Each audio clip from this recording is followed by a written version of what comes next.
Me llamo Nilton David. Soy de Jundiaí. Trabajo en la industria aeronáutica. He trabajado mucho como constructor y restaurador de aviones clásicos. Llevo 20 años viviendo en Limeira.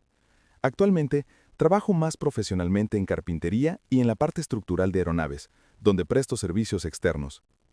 ¿Siempre ha trabajado en el sector aeronáutico? Siempre. Comencé profesionalmente en 1972 en la industria de las hélices. Sin embargo, ya había trabajado antes, pero como empleado, donde aprendí el arte de construir hélices para aviación, las hélices de madera, hechas a mano. Durante 25 años me dediqué a la fabricación de estas hélices. Ahora estoy preparando todo para volver a la fabricación, pero de hélices de fibra de carbono con paso ajustable. Este es un producto más avanzado, que aprovecha toda la experiencia que he acumulado a lo largo del tiempo. Y, como siempre me ha gustado la aviación, en 1974 unos franceses vinieron a Río de Janeiro para presentar el ala delta, que entonces se llamaba Rogalio. Algunos le ponían el apodo de ala de mosquito, por su forma.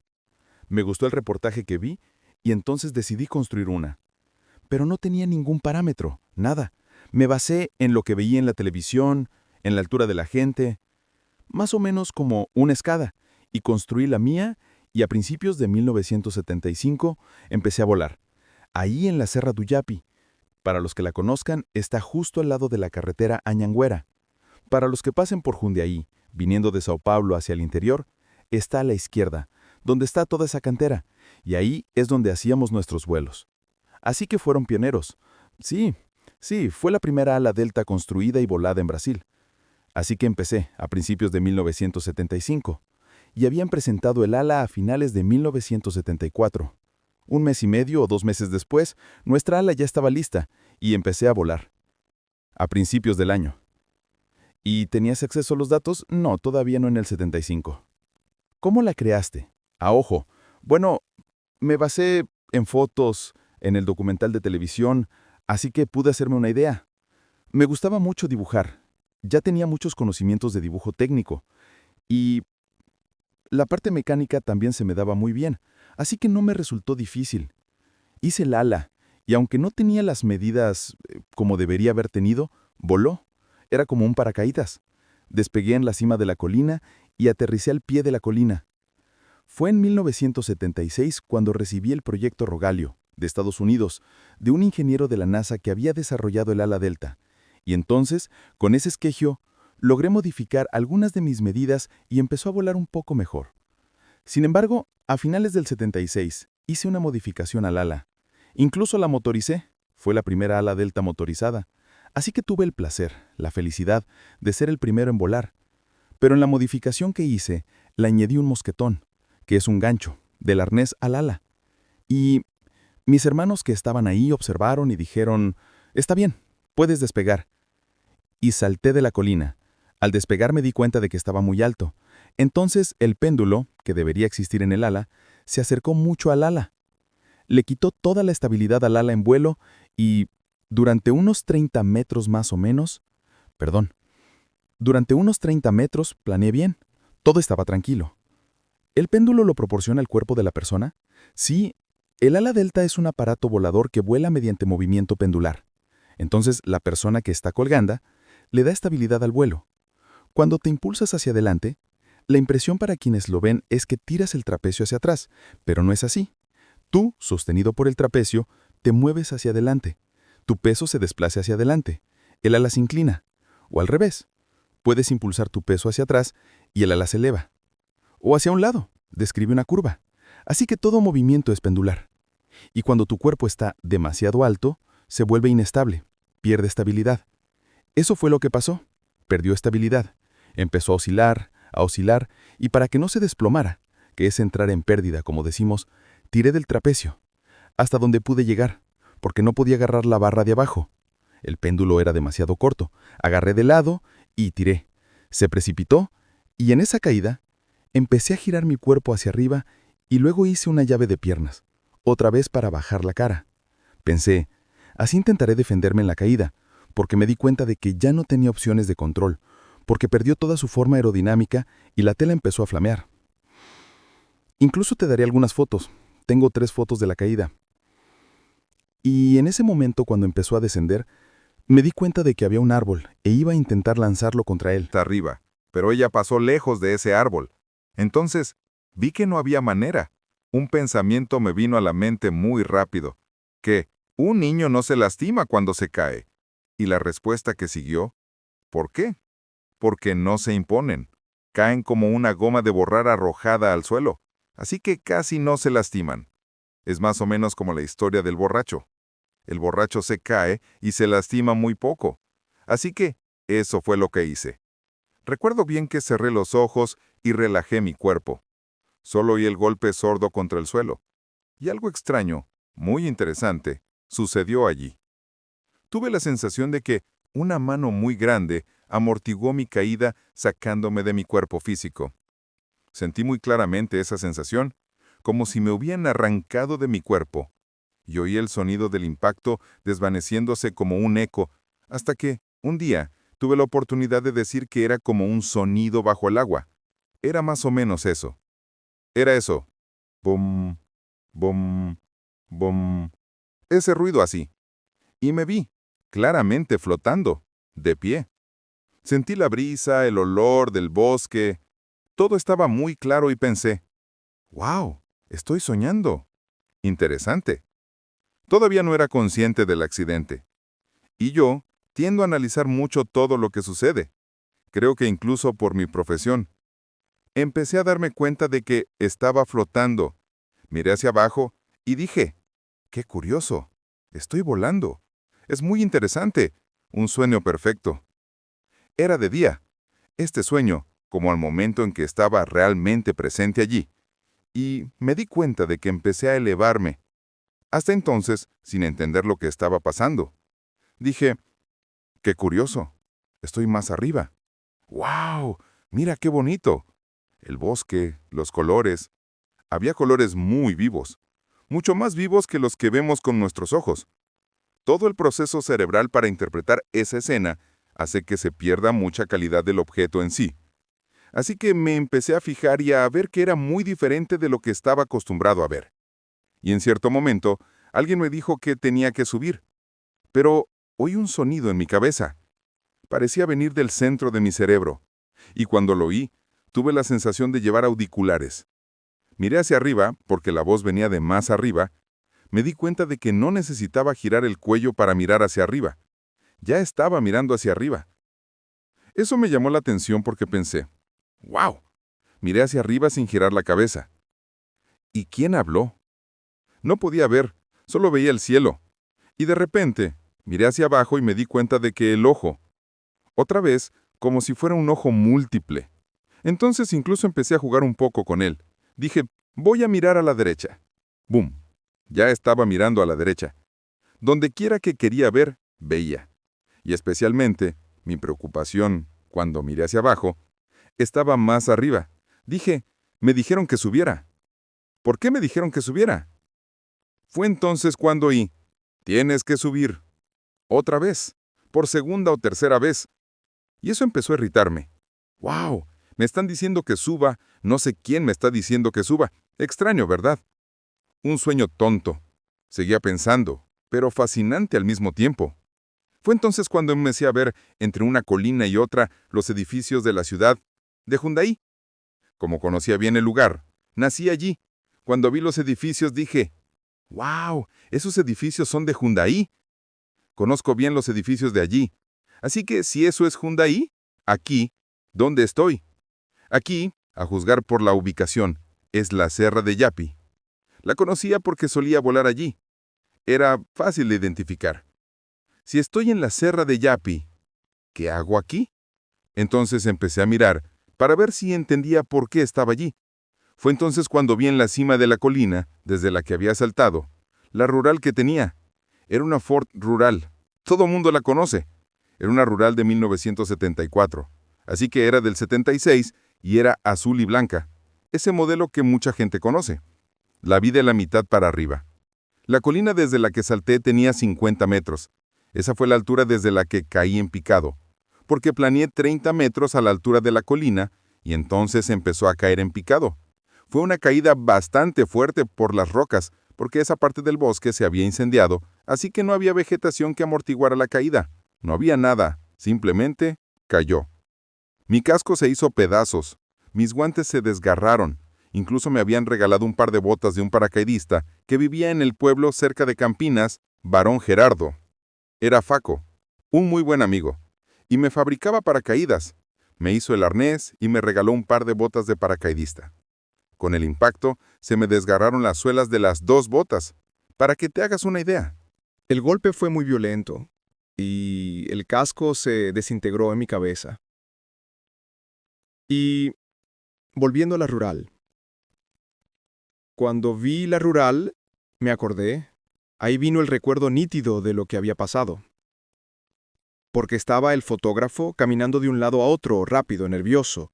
Él era fotógrafo policial del periódico de Jundiaí. Si no me equivoco, se llamaba Ravelo, ese era su nombre. Y en esa época, quien busque en internet lo encontrará. Debe haber periódicos de Jundiaí. Va a aparecer mucha cosa ahí porque ellos hacían muchos reportajes. El Estadao, el diario, decían el hombre pájaro, así me llamaban. A los medios les gustaba el sensacionalismo, ¿no? Algunos pensaban que yo estaba loco, pero no conocían el placer de volar. Y como era algo medio inédito, la gente no tenía mucha idea. Y cuando vi al fotógrafo, empecé a buscar a mis hermanos. Fue cuando los vi bajando el primer cerro. Desde donde yo había saltado eran Gilson y Osmar. Gilson era el que estaba justo debajo de mí, y Osmar, el más joven de los hermanos hombres. Y Osmar había puesto la mochila en la espalda. Y dentro de ella tenía 3 cámaras fotográficas antiguas y también rollos, fotos, todo el registro de los vuelos, todo eso estaba dentro de esa mochila. Aunque no soy apegado al material, eso me llamó la atención. Cuando él lanzó la mochila al suelo y desesperado bajó corriendo por aquel cerro. La maleza en ese tramo era muy alta. Y seguramente no iba a encontrar esa mochila porque ni siquiera era el camino. Y como estaba nervioso, lo vi claramente. Sabía que no iba a poder recordarse de esa mochila. Entonces marqué una referencia. Era un arbolito seco. Yo tenía muy buena noción de dibujo. Un piloto, como todos saben, desarrolla una visión excelente del terreno. Así que vi el árbol. 2,5 metros a la derecha, 2,5 metros hacia adelante, a unos 45 grados daba a más o menos 3 metros del árbol el lugar donde estaba la mochila. Lo memoricé todo y dije, voy a avisarle que la mochila está ahí. Solo que no podía. Lo intentaba y cuanto más lo intentaba, más subía. Y la voz me ordenaba subir. Entonces empecé a pensar, espera, me está diciendo que suba, entonces creo que morí con el golpe. Fue ahí cuando empecé a creer que había muerto, y que no era un sueño. No, y que no era un sueño. Caramba, pero morir se siente tan bien, pensé todavía. Era tal como yo creía. La vida continúa. Yo fui criado en la iglesia católica. Así que no tenía mucha noción de ese lado, de esas experiencias extrafísicas que las religiones rara vez enseñan. Entonces empecé a entender, vaya, entonces caí, y ahora estoy viendo a Osmar, pero no logro tener contacto con él. Necesito avisarle porque esa mochila se va a perder y me da pena. Y no podía. Y la voz seguía ordenando que subiera. En un momento me irrité con esa voz. De esa persona. Y en ese momento hasta dije unas cuantas palabrotas. Es natural, ¿no? Por el sistema nervioso. No por haber muerto, no. Eso lo tomé tranquilo, pero por la insistencia de que debía subir. No me dieron la oportunidad de avisar, yo solo quería esa oportunidad, nada más.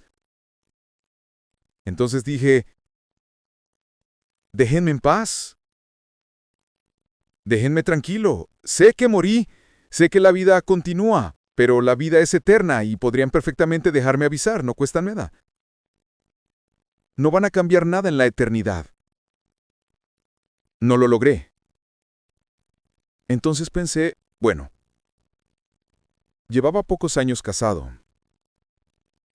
Dije, entonces voy a avisarle a Elena, que era mi esposa, que yo había muerto.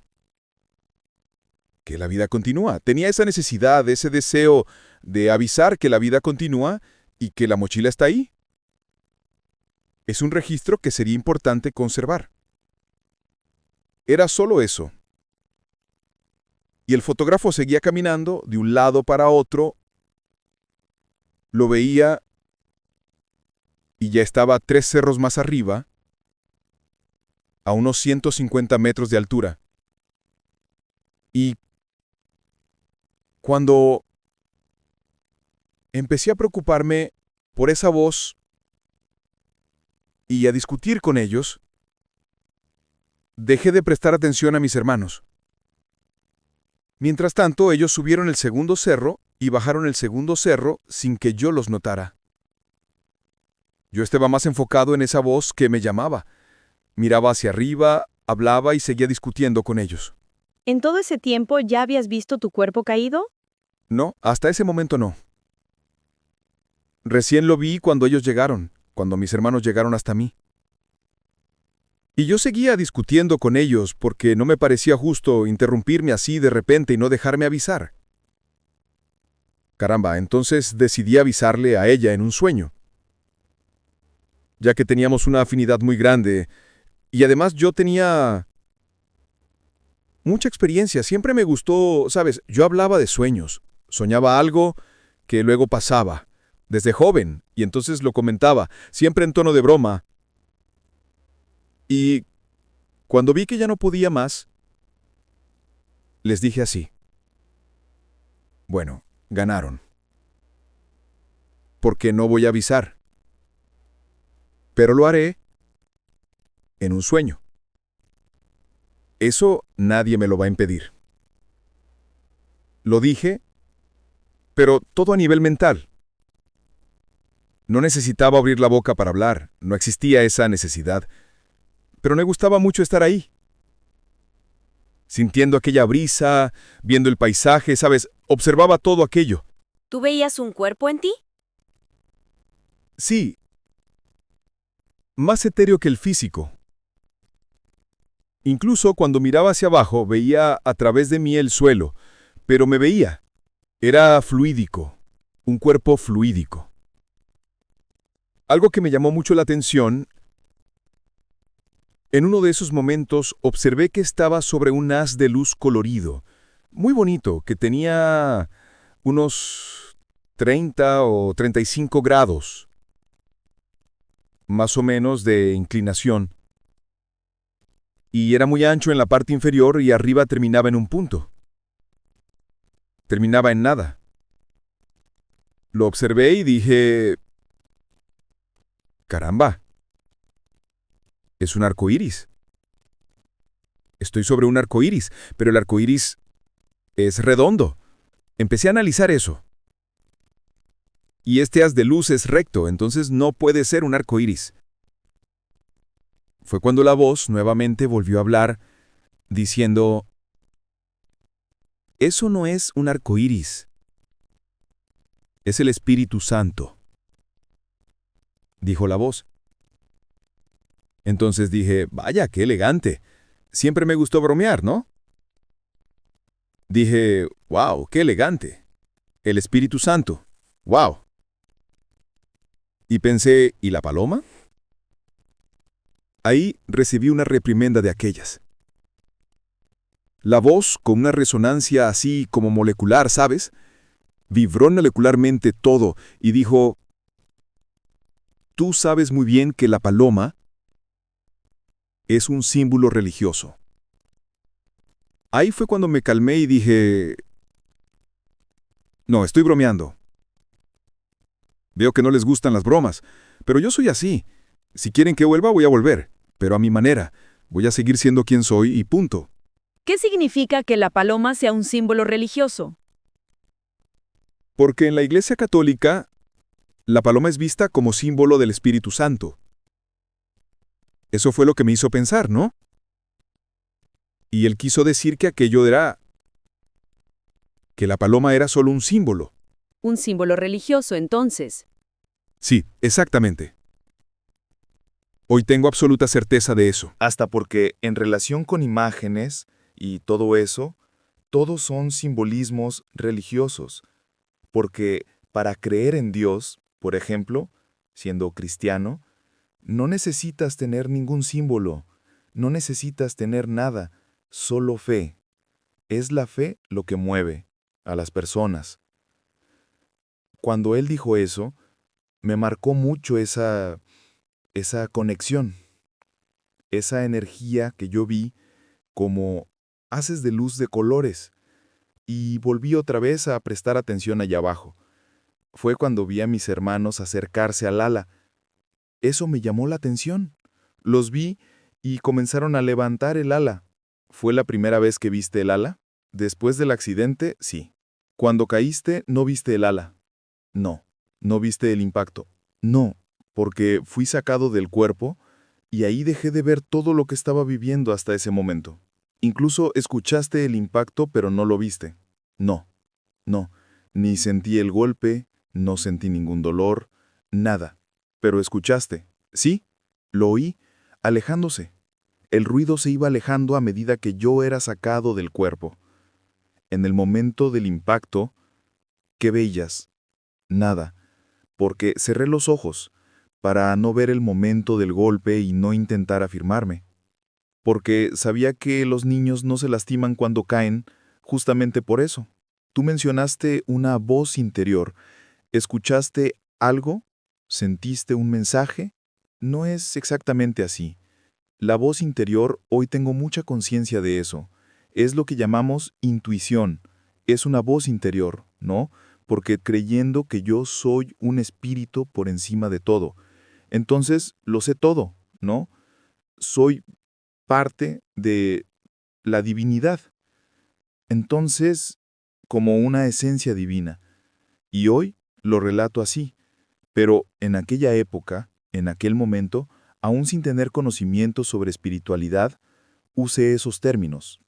Y entonces vi a mis hermanos acercarse al ala. Cuando empezaron a mover el ala, solo presté atención a eso. Los veía moviendo, moviendo, y de repente fui arrojado hacia el cuerpo. Tuve la sensación de que me dieron una patada y que fui impulsado hacia el cuerpo. Fue cuando vi mis piernas. Llevaba pantalones vaqueros y vi mis piernas. Fue entonces cuando, tal vez por una necesidad de continuidad o porque desistieron pensando que yo debía seguir un poco más aquí, me lanzaron hacia abajo. No sé exactamente por qué, pero fui arrojado al cuerpo. O sea, estaba subiendo y de repente, sí, estaba más o menos a unos 300 metros de altura en ese momento. Estabas subiendo y regresaste y no sabes por qué dejaste de subir y regresaste.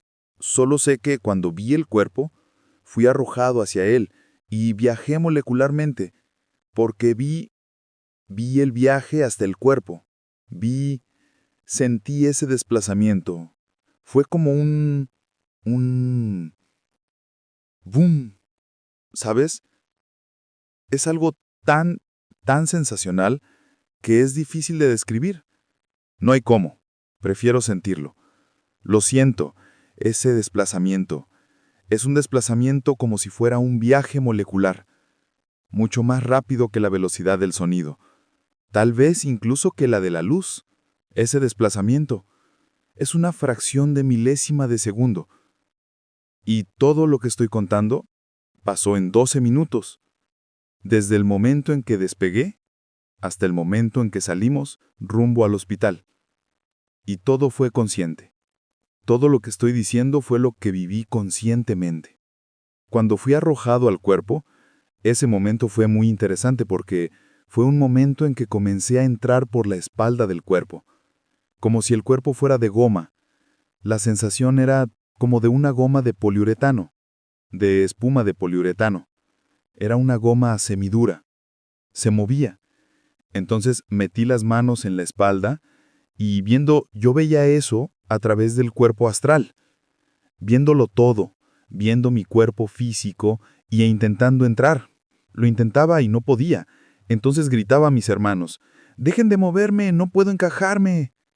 Yo sabía que me estaban tocando porque el cuerpo se movía y eso dificultaba mi entrada. Entonces queda una alerta para estudiar. Es muy interesante porque muchas personas pueden realmente desconectarse por no conseguir volver al cuerpo. Es una sensación muy clara que tuve. Debemos darle tiempo a la persona. Es mejor no moverla nunca, dejar que llegue la asistencia. Darle ese tiempo para que la persona regrese. Entonces, cuando no conseguía entrar, comencé a gritar. Y me di cuenta que ellos no me oían. Yo los escuchaba muy distorsionados y muy lejanos. No entendía lo que decían. Entonces trataba de encajarme y nada. Salía de nuevo, me encajaba. Eso duró algunos segundos. Había esa lucha mía conmigo mismo. Fue cuando tuve el pensamiento de encajar las cuerdas vocales. Porque era el único medio que tenía para comunicarme con ellos. En eso metí la cabeza en el cuerpo y en el movimiento logré sentir las cuerdas vocales. Claramente, como si una línea hubiera tocado aquí. Cuando hice eso sonó un tum. Fue un ruido que llenó mis oídos, ese sonido que es como cuando subes una sierra y el oído hace ese estallido, ese tum, por la gran diferencia de presión. Sentí eso y dije, «¡No me toquen!». «¡Ah! ¿No murió? ¿No murió?», dijeron ellos. Y en el mismo instante en que logré, la voz me trajo la audición. Nítida, perfecta. Entonces cuando encajé las cuerdas vocales, los oí diciendo, «¡No murió, no murió!». Y yo dije, «¡Claro que no morí, caramba!». Entonces empecé a maldecir. Tú sabes, los italianos maldicen un poco, ¿no? Y empecé a discutir con mis hermanos, a pelear con ellos. «No se muevan porque me están molestando, no puedo encajarme». Y ellos respondían, «¿Encajarte? Estabas desmayado, estás delirando». Y yo dije, «No estaba delirando ni estaba desmayado. Dejen de moverme». Insistí mucho. Entonces Gilson y Osmar empezaron a discutir, pero me hicieron caso. Dejaron de moverme. A veces me emociono, discúlpenme, porque es que esto me hace volver a ese momento. Es una memoria que no se borra. Entonces le dije a mi hermano, «Yo no estaba desmayado, así que dejen de moverme». Pararon. Logré encajarme. La mano derecha primero, como si fuera un guante. Y entonces les dije, «Miren, encajé la mano derecha, voy a mover los dedos», porque tenía que probar, para mostrar que no estaba loco ni desmayado. «Se movió, se movió», dije, «entonces está bien. Ahora voy a mover la pierna, voy a encajar, voy a mover el pie derecho». «Se movió», dije, «perfecto», y yo ahí buscando el brazo y la pierna izquierda. Es algo muy curioso, porque mi cuerpo estaba dormido. No sentía ningún dolor en ese momento, y en el momento en que logré encajarme en el cuerpo, cuando metí la mano y encajó, desapareció mi visión extrafísica. Dejé de ver todo. ¿No fue en el momento en que encajaste la cabeza? ¿Las cuerdas vocales? No. Cuando encajé las cuerdas vocales, todavía veía. Después comencé a mover la mano y hablé con ellos.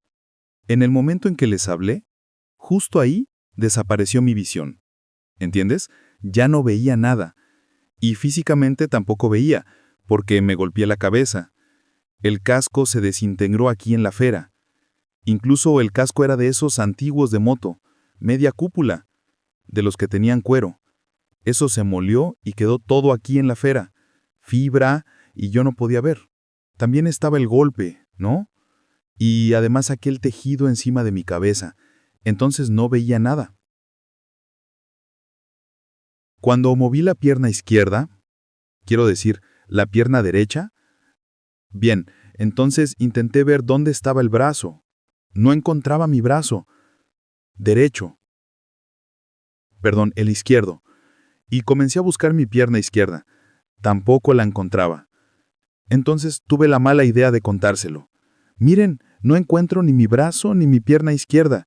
Creo que fueron arrancados con el golpe.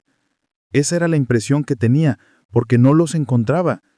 Entonces comenzaron a gritar, «¿Ves? Estás delirando, estás diciendo tonterías. Ahí están, ahí están».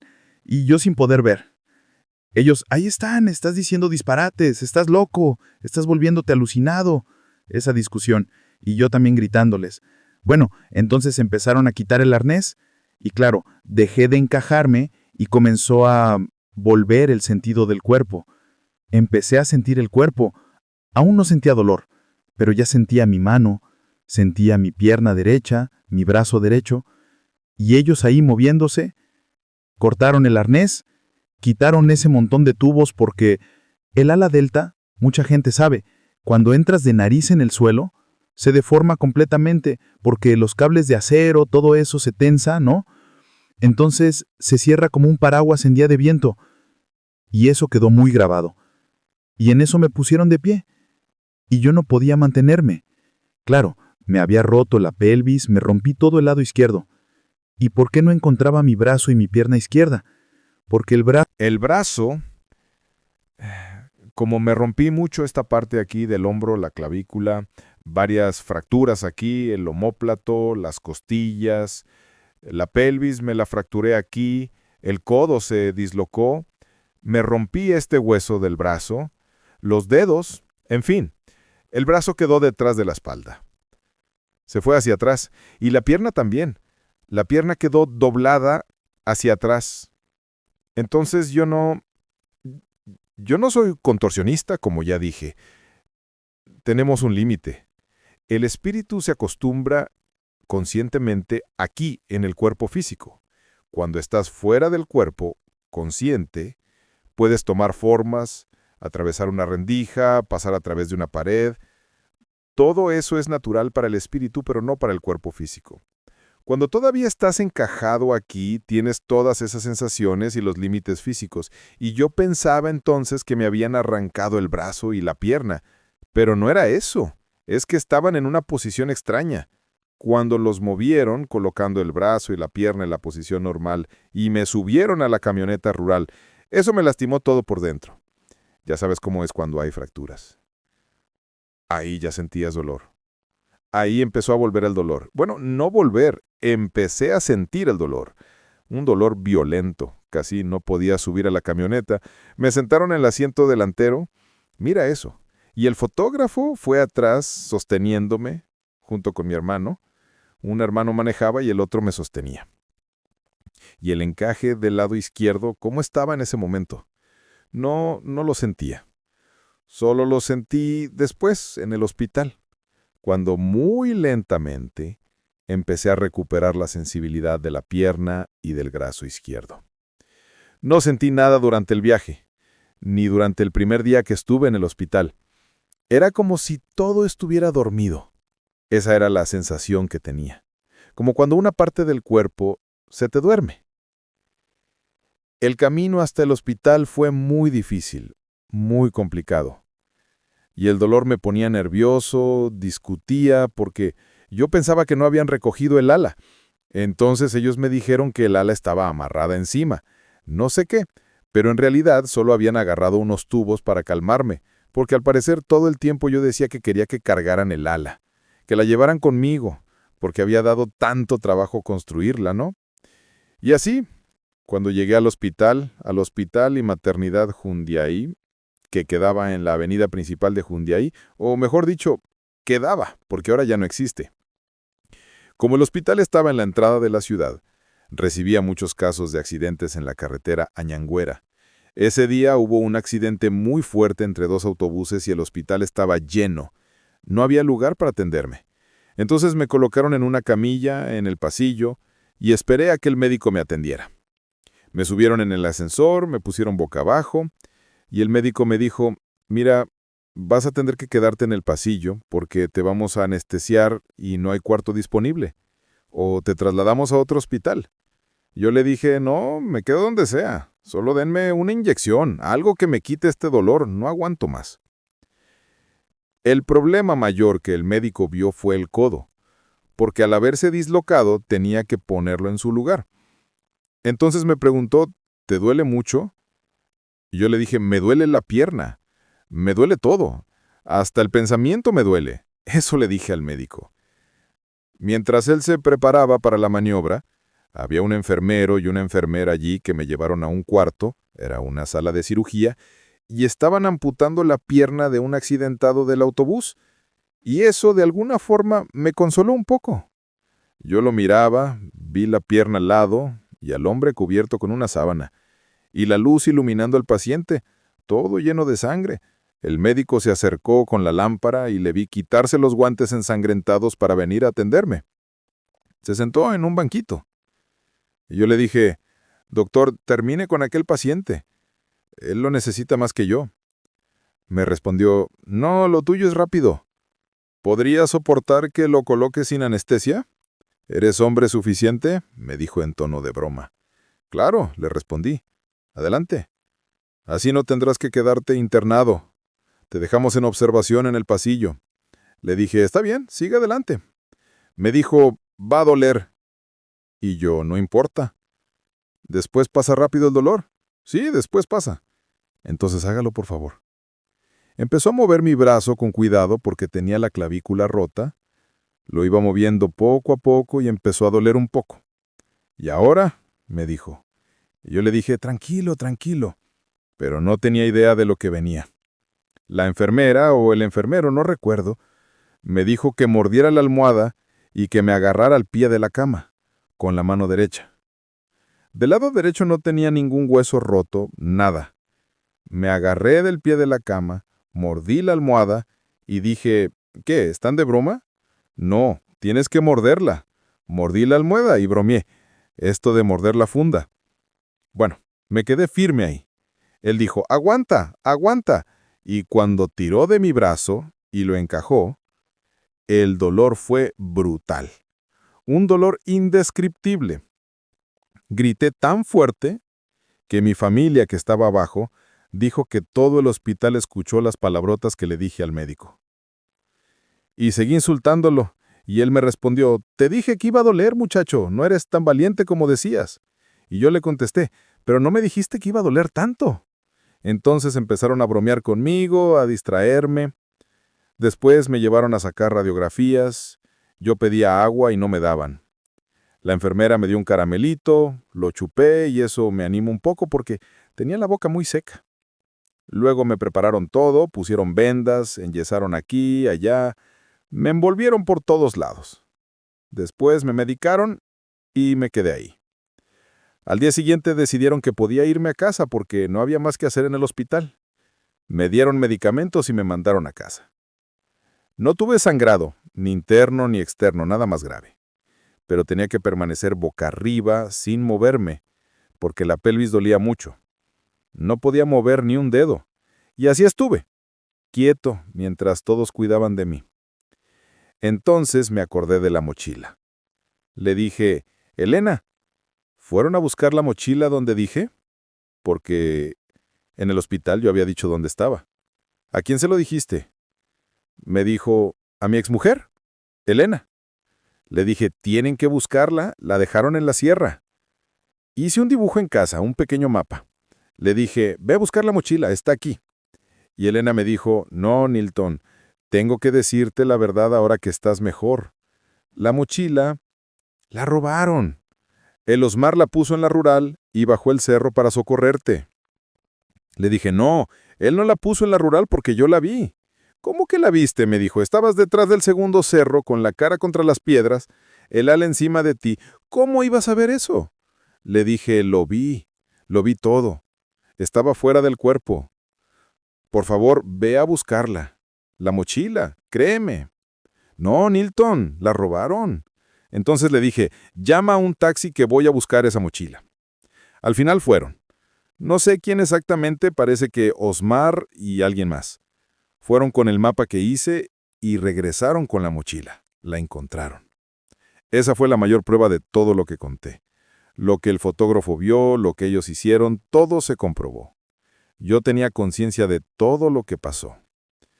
Y esa es una prueba muy interesante porque de hecho esa mochila estaba más allá de 2 cerros, en medio del monte y tú dijiste exactamente dónde estaba.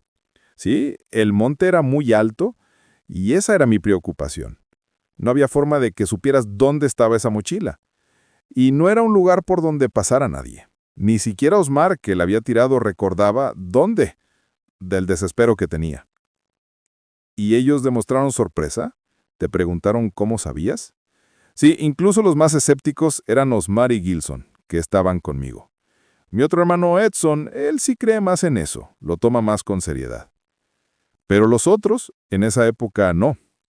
Ellos pensaban que yo había adivinado que la mochila estaba ahí. ¿Adivinaste que la mochila estaba ahí?, me decían. ¿No pudiste haber visto que la lancé? Y yo les dije, bueno, en primer lugar, ustedes pensaron que la habían robado y no fue así. Yo dije que la mochila estaba ahí y estaba. Entonces, el que está delirando eres tú, no yo. Dije exactamente la posición, el ángulo, hice un dibujo, un bosquejo con la distancia desde la rural hasta el lugar y la distancia de ese punto hasta la mochila, junto al arbolito seco que usé como referencia. ¿Cómo interpretas hoy aquella voz que escuchaste durante la experiencia cercana a la muerte? Podría ser una entidad o un ángel guardián. Eso cambia mucho de nombre según la formación religiosa de cada quien. ¿Pero sientes que hay algún tipo de jerarquía? ¿Alguien cuidando de alguien? Sí, tengo absoluta certeza de eso.